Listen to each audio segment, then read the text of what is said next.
New NBC News poll showing that the Democratic Party's favorability falling to a 27% level. That's an historic low. Plus, a CNN poll puts their favorability at a record low 29%. That's CNN.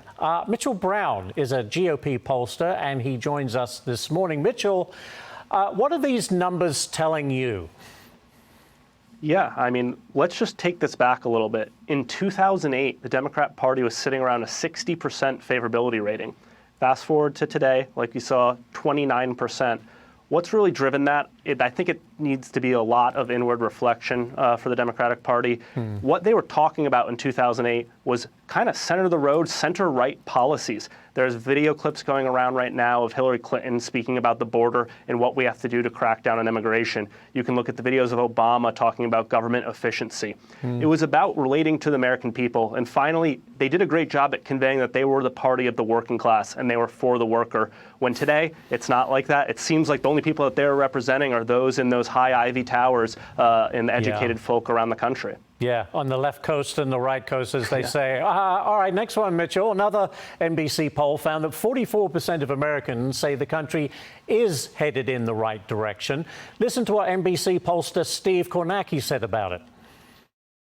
First of all, the mood of the country. This really jumped out. We asked folks, is it on the right direction or the wrong direction? That 44% who say right direction, that's up since November. And if that doesn't seem like a lot, the last time it cracked 40%, you got to go back to 2012. The last time it actually hit 44 or higher, January of 2004. So a lot of this is Republicans, but independents, that number is also up since the election on the direction of the country.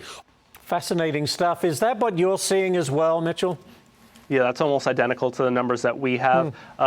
Why this is happening, the sentiment behind it relates a lot to just what people view as a return to normalcy. It feels like they can comprehend what's going on. They might say, okay, it's going to take a little bit of time for us to fiscally feel these changes, but environmentally and what they're hearing about people talking about publicly makes them more comfortable with the direction of the country. The one interesting point here, though, is I've seen this number rise, but the direction of the world number decline. People are slightly more worried about what's going to happen world stage now, but they're reassured that we're going to return to some type of normalcy here in America. Very quickly, Mitchell, and I know you can't tell this, but is there a sense that if these sentiments carry on the way they are, could Democrats lose support to Republicans, or at least away from Democrats to independents?